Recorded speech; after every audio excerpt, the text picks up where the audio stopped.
The woman in the photograph. The night the house burned, Elena stood behind a locked door with one hand pressed against her 9-month belly, and the other holding a phone that no longer felt like salvation. "Daniel," she whispered, choking on smoke. "Please come home. Our baby is dying." On the other end of the line, her husband, the most respected fire captain in the city, gave a tired sigh. "Elena, stop doing this." A beam cracked above her. Flames crawled across the ceiling. And somewhere outside the burning house, a woman watched the windows turn orange and smiled. But the tragedy had not begun with fire. It had begun 2 years earlier, on a day of white dresses, champagne, and promises no one believed could ever be broken. People in the town talked about the double wedding for months. 2 best friends marrying 2 brothers on the same day sounded like the ending of a romantic film. Too perfect to be real, too beautiful to survive outside a dream. Elena Vale and Mara Bennett had been inseparable since university. They had shared lecture notes, cheap apartments, humiliating first dates, heartbreaks, and one winter when neither of them had enough money for heating. They had slept in coats, eaten canned soup for 3 weeks, and promised that no matter where life took them, they would never let marriage turn them into strangers. Then they met the Hart brothers. Daniel Hart was the older brother, though only by 11 months. He was broad-shouldered, calm under pressure, and had the kind of presence that made people straighten when he entered a room. At 34, he had already become the youngest fire captain in the district. His younger brother, Adrian, was a surgeon at St. Vincent's Hospital.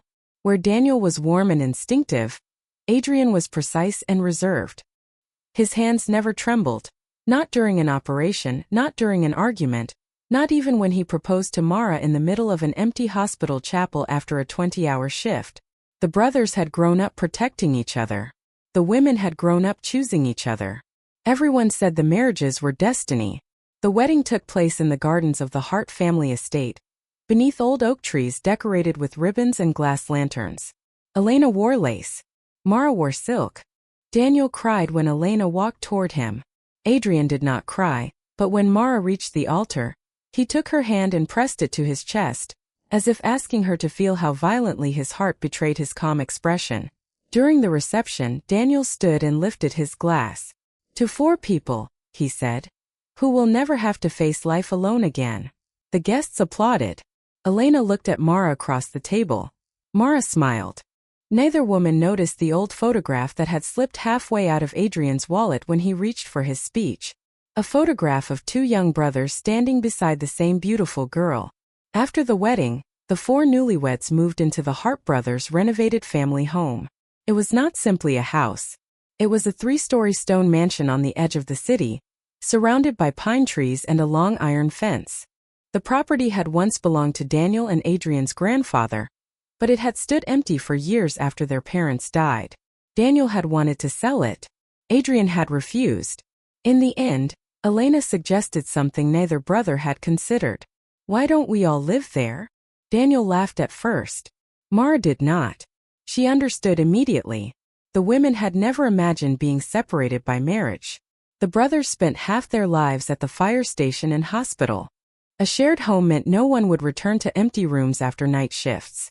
It meant dinners together, celebrations together, and children growing up under the same roof. Within 6 months, the abandoned mansion became a home. Elena filled the kitchen with herbs, copper pans, and bowls of fresh lemons. Mara transformed the library into a warm sitting room with deep blue walls and shelves that reached the ceiling. Daniel restored the fireplace. Adrian installed an alarm system so advanced that Daniel joked the house was better protected than a bank. There were 4 keys, one for each of them. For 2 years, happiness became routine. Every Sunday, Daniel cooked breakfast badly while Elena stood behind him correcting everything he did. Every Monday night, Mara forced Adrian to watch old crime films even though he always guessed the killer in the first 10 minutes. When Daniel returned from dangerous calls, soot-stained and exhausted, Elena waited by the door. When Adrian lost a patient, Mara sat beside him in silence until he was ready to speak. They argued over dishes, bathroom schedules, and who had finished the last bottle of wine. They celebrated birthdays around the same long table. They danced barefoot in the kitchen during storms. At night, the lights from 4-bedroom windows glowed against the dark woods. People passing the estate often slowed down to look. The house seemed alive, safe, untouchable. Then Elena began waking before dawn with nausea. At first, Elena blamed the food. Daniel had cooked seafood the night before, and his confidence in the kitchen had always been greater than his ability. But the nausea returned the next morning, and the morning after that. She said nothing. She counted days instead. When she realized her period was late, she drove to a pharmacy on the opposite side of town, where no one knew her. She bought 3 pregnancy tests and hid them beneath a box of tea in her shopping bag. Mara found her sitting on the bathroom floor an hour later. The tests were lined up on the sink. Each one showed 2 lines. Elena looked terrified. Mara covered her mouth with both hands. For 3 seconds, neither woman spoke. Then Mara screamed. Elena began laughing and crying at the same time. They embraced so tightly that one of the tests fell into the sink. "I'm pregnant," Elena whispered. "You're pregnant. I'm going to be someone's mother. And I'm going to be the most inappropriate aunt alive." Elena's smile faded slightly. What if something goes wrong? Mara immediately held her face. "Nothing is going to go wrong. You can't know that." "No," Mara said softly. "But I know you won't face it alone." That evening, Elena prepared a small wooden box. Inside, she placed the positive test, a pair of tiny white socks, and a handwritten note. Daniel arrived home after midnight. He smelled of smoke and cold air. His eyes were red from exhaustion, and there was a cut near his temple. Elena was waiting at the kitchen table. "You should be asleep," he told her. "So should you. Warehouse fire. I heard." He kissed her forehead, then noticed the box. "What's this?" "A late wedding gift. Our wedding was 2 years ago. I'm disorganized." Daniel smiled and sat down. He opened the box. For a moment he did not understand what he was seeing. Then he picked up the tiny socks. His eyes moved to the test, then to Elena. She watched the realization transform his face. "Are you?" Elena nodded. Daniel stood so quickly that the chair fell backward. "You're pregnant?" "Yes." "We're having a baby?" "Yes." "My baby." Elena laughed through tears. "Unless there's another fire captain living in the attic."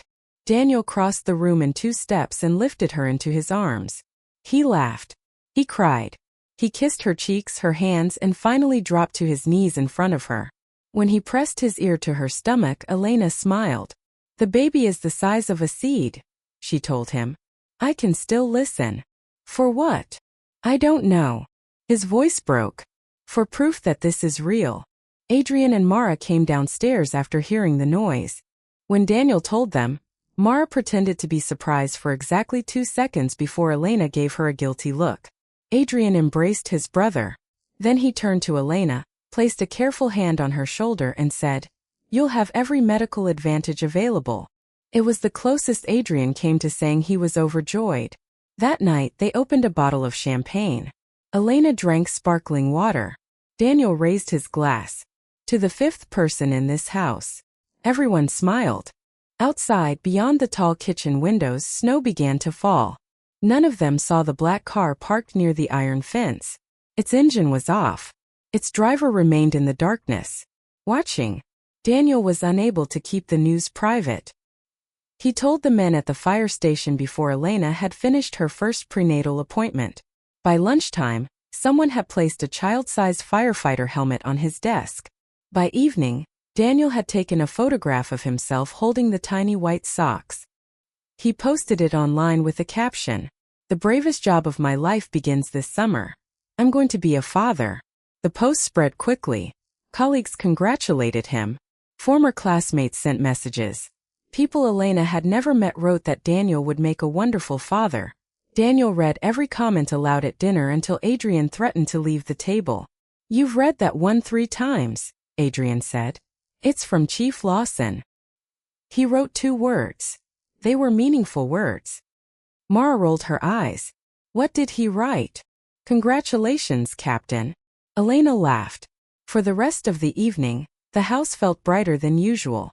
Far away, in a hotel room overlooking the sea, another phone lit up. A woman named Celeste Rowan stared at Daniel's post. She read the caption once. Then again.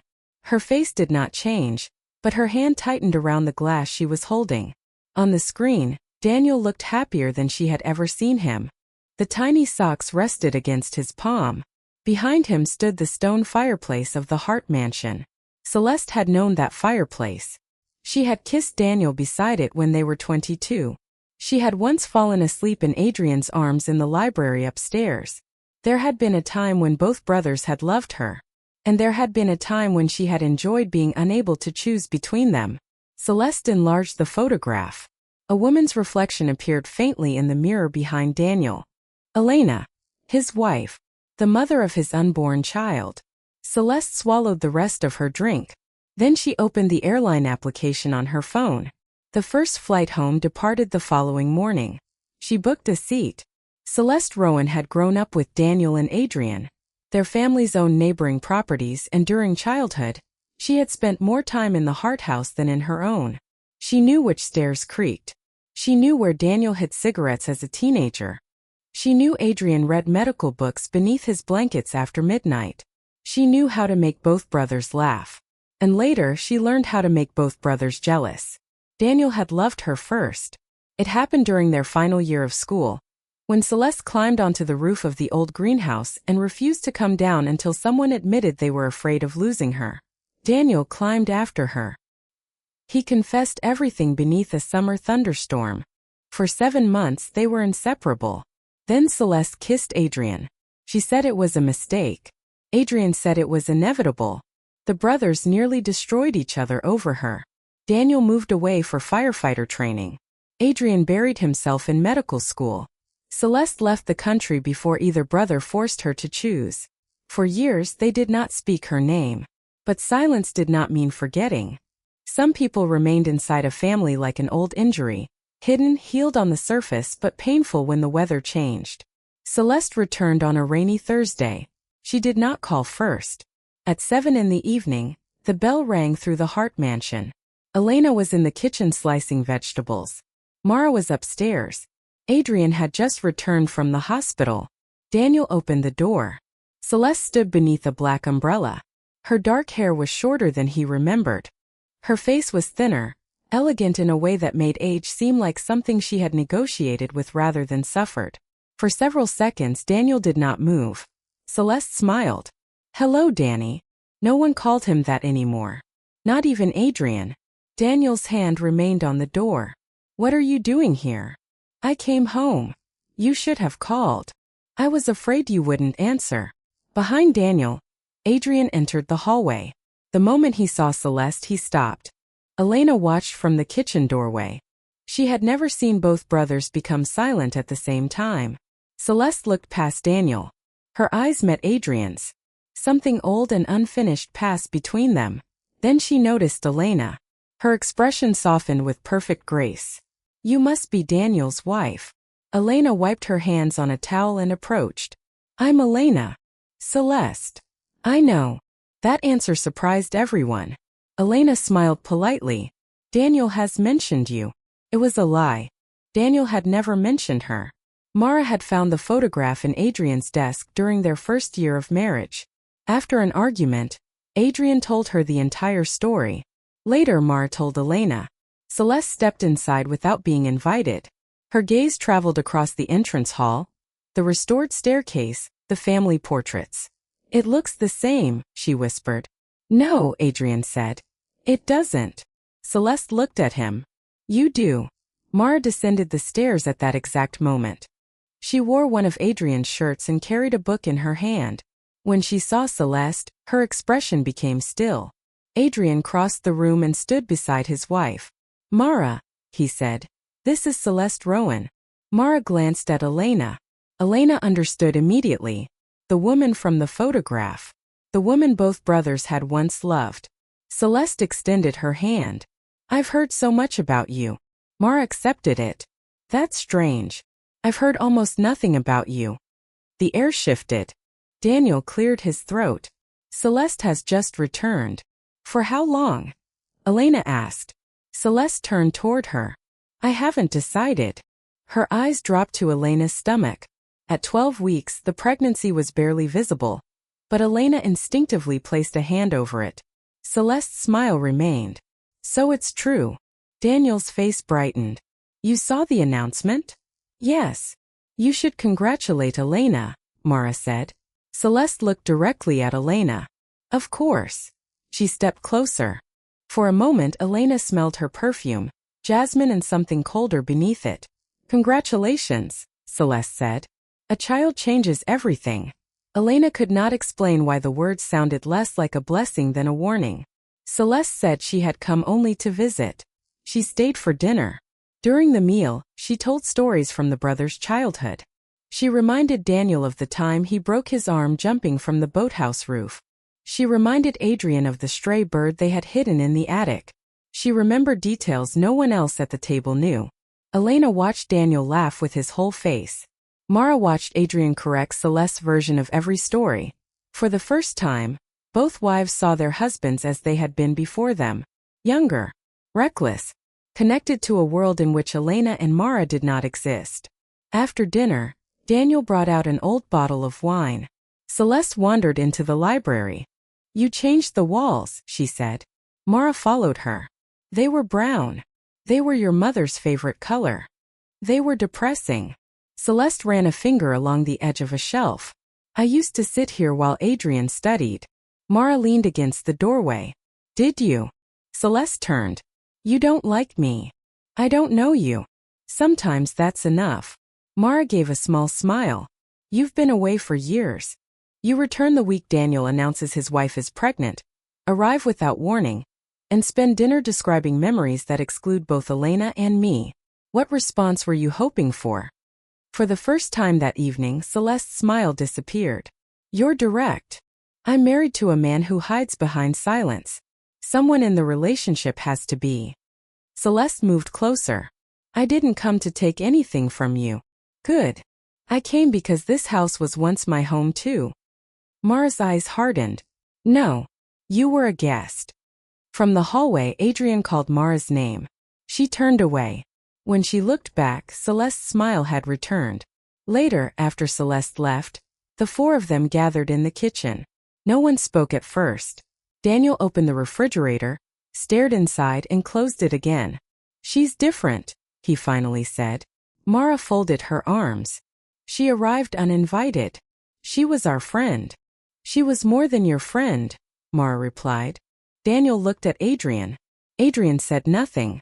Elena touched Daniel's wrist. Why didn't you ever tell me about her? There was nothing to tell. Both of you were in love with her. We were young. That isn't an answer. Daniel sighed. It ended badly. She left. We moved on. Mara looked at Adrian. Did you? Adrian's jaw tightened. I married you. That also isn't an answer. The conversation ended without resolution. That night, Elena lay awake beside Daniel. His breathing was even, but she knew he was not sleeping. Are you happy she's back? She asked into the darkness. Daniel took too long to reply. I'm surprised. That wasn't my question. He turned toward her. Elena, Celeste was part of another life. Old lives have a habit of entering through unlocked doors. Daniel reached for her hand and placed it over his heart. You are my life. Elena wanted to believe him. She almost did. Then Daniel's phone lit up on the bedside table. A message appeared on the screen. Celeste, I'm sorry I came without warning. Seeing you again was harder than I expected. Daniel looked at the message. Elena looked at Daniel. Neither of them spoke. Celeste did not disappear after that night. She returned 2 days later with a box of old photographs. Then again with a bottle of Adrian's favorite whiskey. Then again because her hotel room felt too lonely. Soon she was visiting 3 or 4 times a week. Daniel said she was rebuilding her life. Adrian said she had no family left in the country. Elena tried to be compassionate. Mara did not. She has money, Mara said one afternoon. She has friends. She has an entire city. Why does rebuilding her life require sitting in our kitchen every evening? Elena folded a set of tiny baby clothes. Maybe she feels safe here. She doesn't want safety. What does she want? Mara looked toward the open door. Attention. Elena lowered her voice. From which brother? That's the problem. I don't think she cares. First, Celeste was careful. She never touched Daniel for too long. She never sat too close to Adrian. She never openly challenged either wife. Instead, she became useful. She brought Daniel lunch at the fire station. She delivered coffee to Adrian during overnight shifts. She helped organize a charity event at the hospital. She sent Elena books about pregnancy. She gave Mara an antique bracelet as an apology for their difficult first meeting. Everyone outside the house loved her. Daniel's colleagues called her charming. Adrian's hospital administrator called her generous. Even Elena began to doubt her unease. Perhaps jealousy was making shadows where there were none. Then, during Elena's 5th month of pregnancy, Celeste accompanied her to a prenatal appointment. Daniel had promised to come, but an emergency call kept him at the station. Mara was trapped in a business meeting. Celeste appeared at the house with tea. "You shouldn't go alone," she said. During the ultrasound, the baby moved. Elena laughed as the image flickered across the monitor. Celeste stood near the wall. The technician pointed. "There's the heartbeat." A rapid sound filled the room. For Elena, it was the most beautiful noise in the world. For Celeste, it was a countdown. She stared at the monitor. The child was no longer an announcement. It was real. It had a heart. It had a future. And once it was born, Daniel's past would become even less important. Elena turned. "Are you all right?" Celeste blinked. "Of course. You look pale." Celeste forced a smile. "It's just overwhelming." On the drive home, Elena talked about names. Celeste barely listened. That evening, Daniel rushed through the door apologizing for missing the appointment. Elena showed him the ultrasound photographs. He held them like sacred objects. Celeste stood near the fireplace and watched him kiss Elena's belly. Something inside her face changed. Only for an instant. But Mara saw it. Not sadness. Not regret. Hatred. Later, as Celeste prepared to leave, Mara followed her outside. Rain tapped against the stone steps. Celeste opened her umbrella. Mara said, "You should stop coming here." Celeste turned slowly. "Has Adrian asked me to?" "No." "Has Daniel?" "No." "Then perhaps you're the only one who wants me gone." Mara stepped closer. "Elena is pregnant. She deserves peace." "I haven't disturbed her peace." "You disturb every room you enter." Celeste's eyes narrowed. "Be careful, Mara." "Is that a threat?" "It's advice." Celeste leaned toward her. "You and Elena believe you married two men with empty histories. You didn't. You married brothers who learned how to lie about what they wanted." Mara did not flinch. "And what do they want?" Celeste smiled. "You should ask them." She walked toward her car. Before getting inside, she looked up at the mansion, at the warm windows, at the nursery light glowing on the 2nd floor. Then she said something so quietly that Mara almost believed she had imagined it. "There are too many people in this house now." Celeste drove away. Mara remained in the rain, staring after her. Upstairs, Elena stood in the unfinished nursery, holding a small red firefighter helmet Daniel had bought for the baby. Behind her, one of the floorboards creaked. She turned. The doorway was empty. Then her phone rang. The caller ID showed an unknown number. Elena answered. At first she heard only breathing. Then a woman's voice whispered, "Your child will never sleep in that room." The line went dead. At 3 in the morning, Elena woke to the sound of a music box playing inside the nursery. The melody was slow, delicate, wrong. Daniel was asleep beside her. The nursery door had been locked. And when Elena entered the room, she found the tiny red firefighter helmet placed in the center of the crib. Beneath it lay a note written in black ink. "Fathers cannot protect what they refuse to believe." Then the wardrobe door moved. Someone was inside. Elena froze in the nursery doorway. The music box continued to turn on the shelf, releasing a soft, childish melody into the darkness. The wardrobe door moved again. Not much, only the width of a finger. But Elena saw it. Her first instinct was to scream. Her second was to protect the baby. She stepped backward, one hand over her stomach, the other searching blindly for the light switch. Her fingers found it. The room flooded with warm yellow light. The wardrobe stood still. "Elena!" Daniel's voice came from the hallway. She turned so quickly that pain pulled through her lower back. Daniel entered wearing only sweatpants, his hair disordered from sleep. What happened? Elena pointed at the wardrobe. Someone's in there. Daniel looked at her, then at the wardrobe. He crossed the room. Don't, Elena whispered. Daniel opened both doors at once. Tiny clothes hung in perfect rows. Blankets were stacked on the lower shelf. No one was inside. Daniel checked behind the curtains beneath the crib and inside the adjoining bathroom. The room was empty. Elena picked up the note with shaking fingers. This was in the crib. Daniel read it. His expression changed. Did you write this? Elena stared at him. What? I'm asking because maybe you found it somewhere and brought it in here. You think I put it there? No. I'm trying to understand. The door was locked. Maybe Mara came in. Mara would not write this. Daniel turned the paper over. There was nothing on the other side. Did you hear anyone? I heard the music box. It might have started by itself. It has to be wound. Elena. I saw the wardrobe move. Daniel stepped closer. You're exhausted.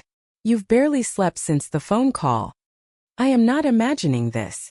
I didn't say you were. You didn't have to. Her voice rose. Adrian and Mara appeared in the doorway.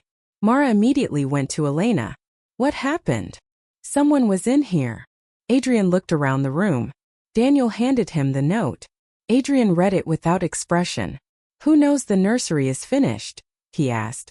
Everyone who has visited the house, Daniel replied.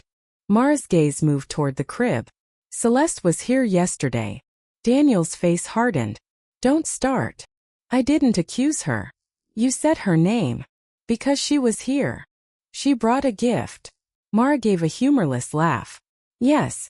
She's very generous with gifts and warnings. Adrian looked at his wife. What warnings? Mara hesitated.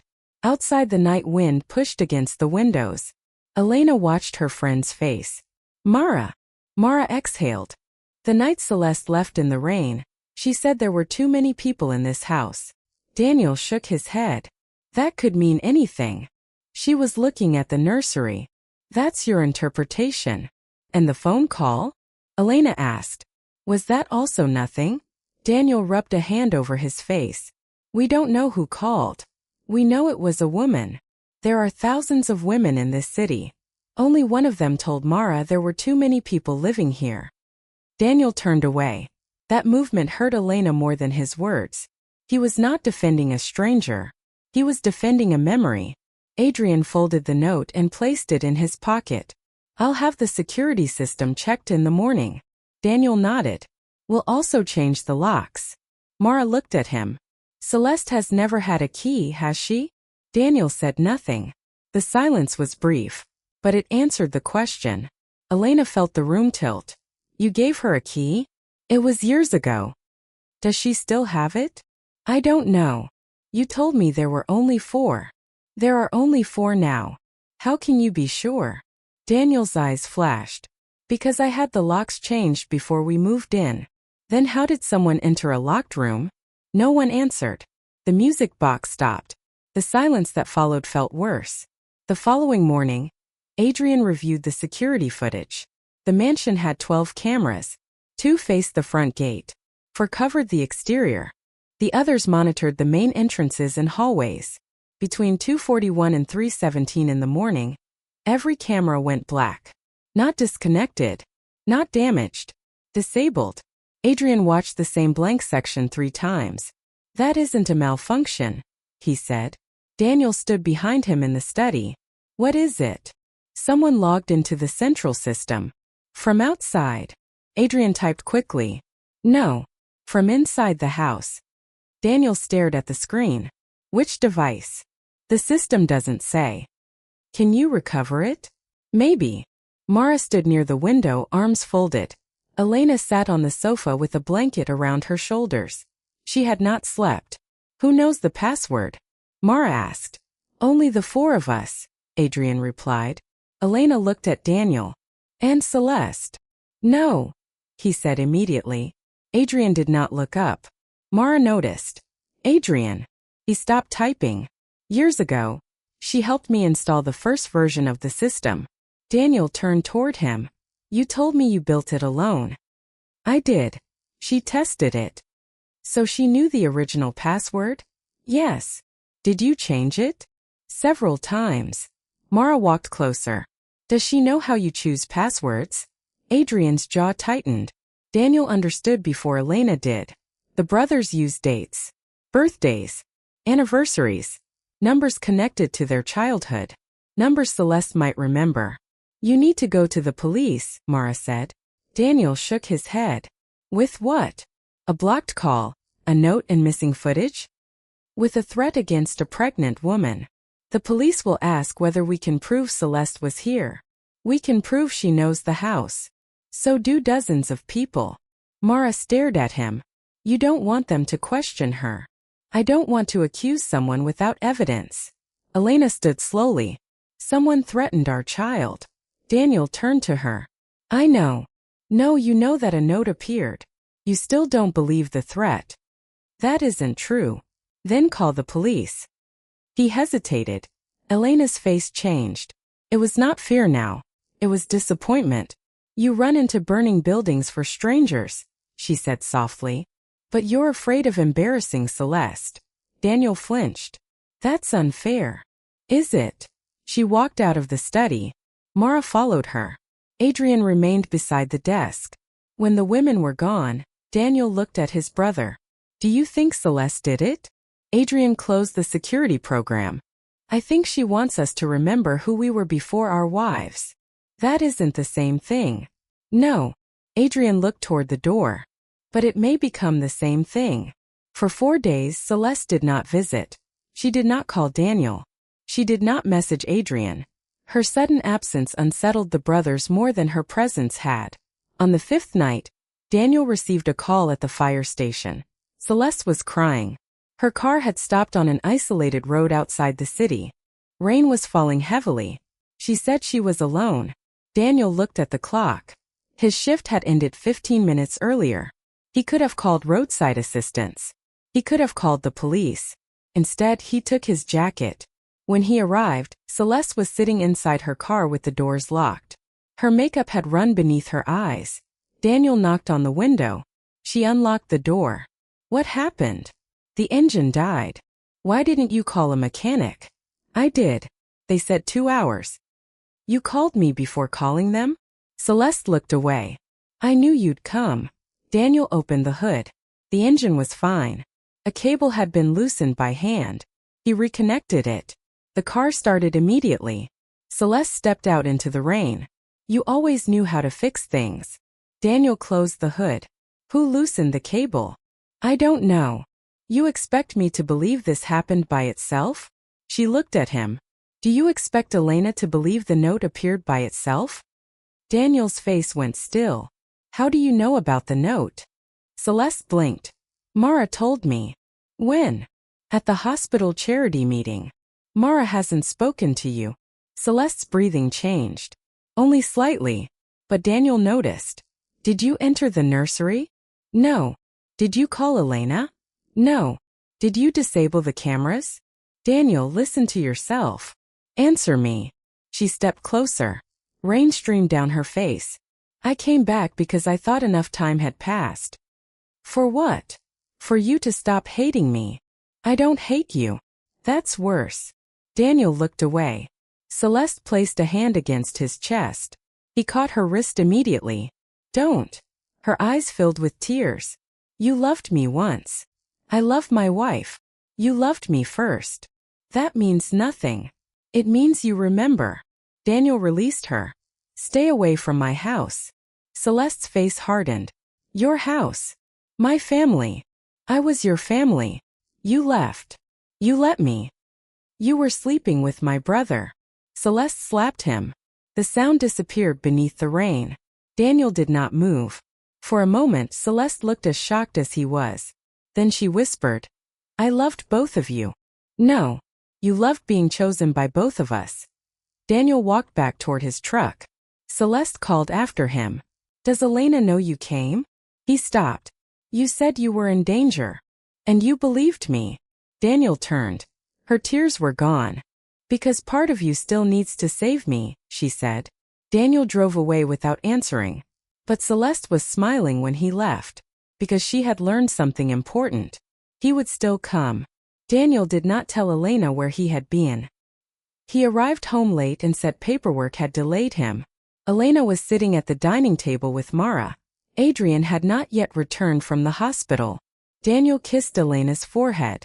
She smelled rain on his coat. Was there a call? She asked. No. Then why are you soaked? My truck was parked across the lot. Elena nodded. The lie was small. That made it worse. At dinner, Daniel barely spoke. His phone remained face down beside his plate. When it vibrated, he ignored it. Mara noticed. Elena noticed Mara noticing. Finally, the phone vibrated again. Elena reached for it. Daniel moved faster. Their hands touched. The room went silent. Who is it? Elena asked. No one. No one has called twice. It's work. Then show me. Daniel stared at her. Mara put down her fork. Elena, Daniel said quietly, I'm not going to hand over my phone every time it rings. I've never asked before. You're asking now. Yes. Because you don't trust me? Because you're lying. Daniel stood. I'm not doing this. Elena rose too. You said there was no call tonight. There wasn't. Then where were you? He looked toward Mara. Elena followed his eyes. Don't look at her. Look at me. Daniel's phone vibrated a third time. This time the screen lit before he could turn it over. A message preview appeared. Celeste, I'm sorry I hit you. Thank you for coming. Elena read it. So did Mara. Daniel closed his eyes. The front door opened. Adrian walked in. He sensed the tension immediately. What happened? Mara pointed at Daniel's phone. Your brother spent the evening rescuing Celeste. Daniel's voice sharpened. Her car broke down. And you lied about it, Elena said. I knew how you'd react. You created the reaction. She was stranded. She has money, a phone, and access to every emergency service in the country. She called me. And you went. Daniel's frustration rose. What was I supposed to do? Leave her alone on a dark road? Yes, Mara said. That is exactly what you were supposed to do. Adrian took off his coat. Was she in danger? Daniel hesitated. No. Elena laughed once. A broken sound. So she lied to get you there. I didn't know that. Then why didn't you tell me when you came home? Daniel had no answer. Elena pressed one hand against her stomach. The baby moved sharply. She winced. Daniel stepped forward. Are you okay? Don't touch me. The words stopped him. Elena had never said them before. She walked toward the stairs. Daniel followed. Elena, please. She turned halfway up. I have spent weeks being afraid in my own home. Someone entered our baby's room. Someone threatened our child. And the woman we suspect calls you, and you run to her without telling me. She didn't admit anything. She didn't have to. Elena, you are teaching her that she can pull you away whenever she wants. That isn't what happened. It is exactly what happened. Her eyes filled with tears. And you are teaching me that when I am afraid, I will have to survive it without you. She continued upstairs. Daniel stood below, speechless. Mara looked at Adrian. Say something. Adrian's expression was unreadable. To whom? To your brother. Daniel turned. Don't. Adrian loosened his tie. You went because she asked. She said she was stranded. You still went. Daniel stepped closer. You would have done the same. Adrian did not answer. Mara looked at him. And in that silence she understood something that frightened her. Daniel was right. Celeste's second door. The next morning, Celeste arrived at Adrian's hospital. She did not ask permission to enter his office. She walked in carrying 2 coffees. Adrian looked up from a patient file. Leave. Celeste closed the door. You haven't even heard why I'm here. I know why. Do you? You want Daniel's attention. You want Elena frightened. You want Mara angry. And you want me to wonder whether any of it is deliberate. Celeste placed 1 coffee on his desk. You always were the clever one. Did you threaten Elena? No. Did you enter the nursery? No. Did you manipulate Daniel into meeting you? Yes. Adrian's eyes hardened. Celeste sat across from him. At least I'm honest with you. You've never been honest with anyone. I was honest when I said I loved you. You said the same thing to Daniel. Both statements were true. No. They were useful. Celeste leaned back. You married Mara because she was safe. Adrian's voice became cold. Do not speak about my wife. She never makes you lose control. That is not weakness. She never makes you feel 17 again. Neither does a disease. That doesn't mean I invite one back. Celeste's smile faded. Adrian stood. You will not come to my home again. What about Daniel? He made his choice. So did you. Yes. Adrian opened the office door. Celeste remained seated.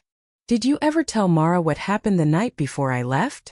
Adrian's hand stopped on the handle. The hallway noise seemed to recede. Celeste watched his face. No, she whispered. I didn't think so. Get out. Does Daniel know? Get out. She stood slowly. Before passing him, she said, You can lock every door in that house, Adrian. Secrets already live inside. She left. Adrian closed the door. For the first time in years, his hands were shaking. Chapter 13. The night before she left, Mara knew Adrian was hiding something. She saw it when he came home. He washed his hands for too long. He changed his shirt even though it was clean. He poured whiskey but did not drink it. That night, she waited until they were alone. What happened before Celeste left the country? Adrian looked at her. Why are you asking? Because she visited you today. He said nothing. Mara's stomach tightened. I saw her leaving the hospital. She came to provoke me. And did she succeed? No. Then answer the question. Adrian walked toward the bedroom window. Rain streaked the glass. Daniel and Celeste were fighting constantly, he said. She came to me. For comfort. Yes. Mara waited. Adrian's reflection looked pale in the window. She said Daniel frightened her. Did you believe her? I wanted to. Why? Because I was in love with her. Mara felt the words like a physical blow, despite already knowing. What happened? Adrian turned. She asked me to leave with her. And I agreed. Mara's face emptied. You were going to abandon your brother? I was 23. That isn't an answer. No. It's the only explanation I have. Did you go? No. Why? Because when I arrived at the station, Daniel was there. Mara frowned. She asked both of you? Adrian nodded. She told each of us the other had refused her. Mara understood. She wanted to see who would come. Yes. And you both did. Yes. What happened then? Adrian looked down at his hands. Daniel hit me. Mara had never heard this part. I hit him back. Celeste watched us fight. She cried, but she didn't try to stop it. Mara whispered. She enjoyed it. I think so. And then she left? The next morning. Is that the whole truth? Adrian's silence returned. Mara stepped closer. What else happened? He could not look at her. The answer formed in her mind before he spoke. You slept with her, Mara said. Adrian closed his eyes. Mara stepped backward. When? The night before the station. While she was still with Daniel? Yes. The room became unbearably still. Mara's voice dropped. Does Daniel know? No. You let him believe she betrayed him emotionally, but not physically. Yes. For all these years? Yes. Mara stared at the man she had married. The surgeon who demanded complete truth before every operation. The man who lectured residents about hidden risks. The husband who had built his marriage around silence. Celeste is not the only secret living in this house, Mara said. She picked up a pillow and walked toward the door. Adrian followed. Mara, do not touch me. I should have told you. You should have told your brother. I was afraid of losing him. And now? Adrian looked toward the hallway. Downstairs, Daniel and Elena were speaking quietly.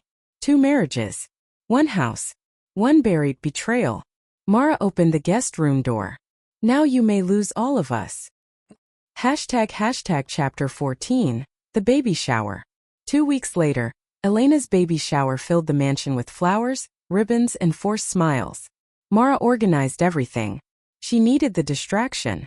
Daniel tried to repair the distance between himself and Elena. He brought her breakfast, attended every appointment, and left his phone unlocked on the table. Adrian slept in the guest room. No one told Daniel why. Celeste was not invited. At noon, the guests gathered in the garden. Elena wore a pale blue dress.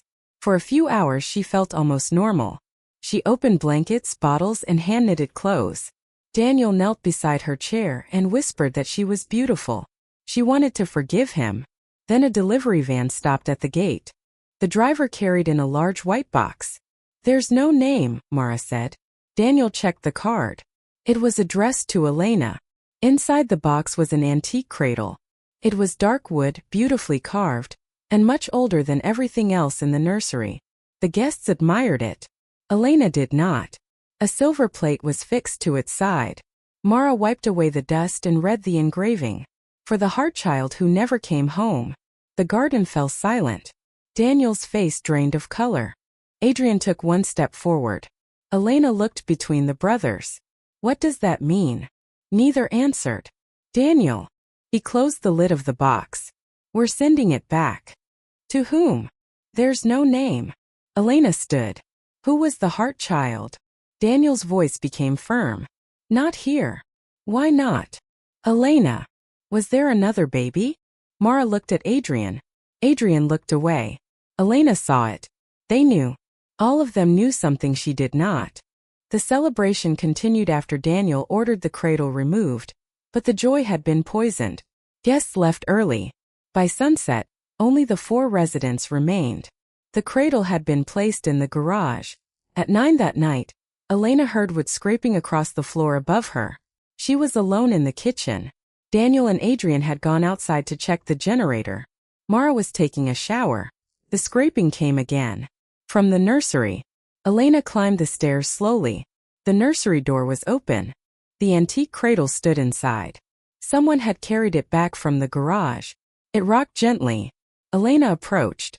A folded hospital record lay inside. She opened it. The document was more than 30 years old. At the top was the name of Daniel and Adrian's mother. Below it were the words, "Female infant. Stillborn." Elena's breath caught. The brothers had once had a sister. A child who never came home.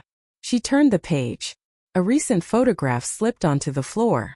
It showed Elena leaving her obstetrician's office that morning. The picture had been taken from across the street. On the back someone had written, "History loves repetition." A floorboard creaked behind her. Elena spun around. Celeste stood in the doorway. Her clothes were wet from the rain.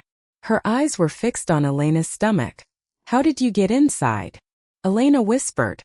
Celeste closed the door behind her. "I came to warn you. Stay away from me. You think I'm the danger. You threatened my baby. No. You entered this room. No. You sent the cradle." Celeste looked at the document in Elena's hand.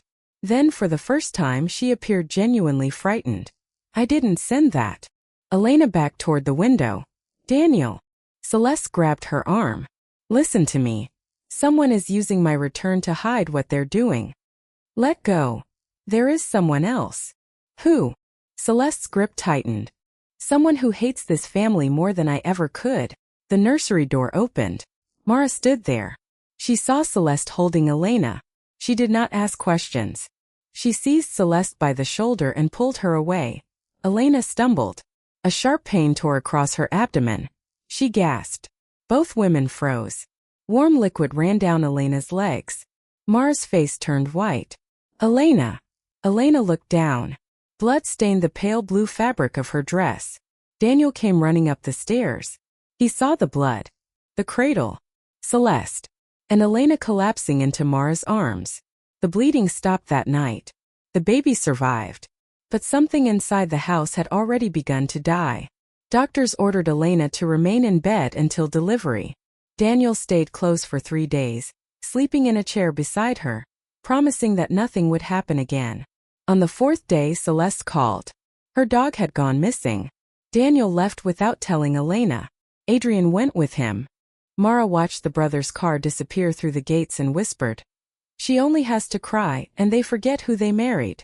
Elena placed a hand over her belly. "Then we must remember who we are." Weeks passed. The anonymous calls stopped. The music box remained silent. Celeste vanished from the house, and for a while peace returned. But it was not peace. It was the silence before a match was struck. On the night Elena's labor was expected to begin, Mara was delayed across town. Adrian was on call at the hospital. Daniel had been summoned to help search for Celeste's dog near an abandoned warehouse. Elena was alone. At 11:17 p.m., she smelled smoke. She opened the bedroom door and saw flames climbing the staircase. The alarm did not sound. The cameras were dead. Elena wrapped a wet towel around her face and hurried toward the rear exit, but the door would not open. It had been locked from outside. Through the glass, she saw Celeste standing in the rain. "Elena!" Celeste screamed. "I didn't do this." Then another figure stepped from the darkness. A woman Elena recognized from Daniel's childhood photographs. The brothers' old family friend Lydia Crane. Lydia had lost her own baby years earlier in a fire at the Hart estate. She blamed the brothers' father, who had ignored faulty wiring to protect the family's reputation. She had waited decades to destroy the house and everyone who might continue the Hart name. Celeste had been only a convenient suspect. Lydia smiled through the glass. "No more Hart children," she said. Elena called Daniel. He answered on the fifth ring. "Daniel, the house is burning." There was shouting behind him. "Elena, not now. The doors are locked. I can't get out." He exhaled sharply. "Celeste's dog is trapped inside the warehouse. I'm trying to reach it. Our baby is trapped." "Elena, stop. The alarms would have called the station." "The alarms are disabled." "You said that before." "You were wrong." Flames entered the hallway. Elena began to sob. "Please believe me. Just once." Daniel's voice hardened. "You're trying to force me home because Celeste called." The ceiling cracked. Elena whispered, "Then save her dog." She ended the call. Across the city, Mara saw smoke rising above the trees. She abandoned her car and ran. When she reached the mansion, Lydia was gone. Celeste was striking the glass with a stone, unable to break it. Mara grabbed an iron garden tool and shattered the door. She entered the fire. "Elena!" In the nursery. Mara found her on the floor beside the crib, blood spreading beneath her. Together, Mara and Celeste dragged her through the smoke. Outside, Elena screamed as labor began. At the hospital, a doctor examined her and turned pale. "The placenta has ruptured. She needs surgery immediately." "Operate," Mara said. "We need the senior surgeon." "Adrian." Mara called him. "Come to St. Vincent's now. Elena is bleeding. Your niece is dying." Adrian was silent. Then Daniel's voice sounded in the background. "They're doing this to bring us back." Adrian replied, "Mara, I cannot leave during an emergency because of another trick." "This is not a trick. I'll call the hospital." "There is no time." But Adrian ended the call. The younger surgeon on duty tried. For 43 minutes, Mara held Elena's hand while the doctors fought to save both lives. They saved Elena. They could not save the child. It was a girl. Elena named her Hope, because that was what her father had refused to give her. Daniel and Adrian arrived at dawn. Daniel still carried Celeste's injured dog in his arms. Mara met them outside the operating room. "You chose an animal over your daughter," she told Daniel. His face collapsed. "Where is Elena?" "She does not have a husband anymore." Adrian looked toward the surgical doors. "The baby." Mara removed her wedding ring. "You could have saved her." The ring struck the floor between them. Daniel entered Elena's room, but the bed was empty. Only a folded paper remained. Divorce documents. Beside them was the tiny red firefighter helmet. 1 week later, Elena and Mara left the country together. They changed their numbers, sold everything they owned, and disappeared before the brothers could stop them. Celeste confessed everything she knew. Lydia was arrested, but punishment could not return the child. Daniel resigned from the fire department. Adrian never operated again. For years, the brothers lived alone in the burned shell of the mansion, each haunted by one unanswered call. Every night at 11:17, Daniel's phone alarm rang. Not to wake him, to remind him of the exact moment his wife begged him to believe her. He never turned it off. And on the anniversary of the fire, a package arrived without a return address. Inside was a photograph. Elena and Mara stood beside the sea, alive, peaceful, and free. Between them was a little memorial stone bearing one word: hope. On the back, Elena had written, "You did not lose us in the fire. You lost us when we told the truth, and you chose not to believe it." For one terrible second, nobody moved. Then Daniel shouted his wife's name. And somewhere inside the walls, the nursery music box began to play again.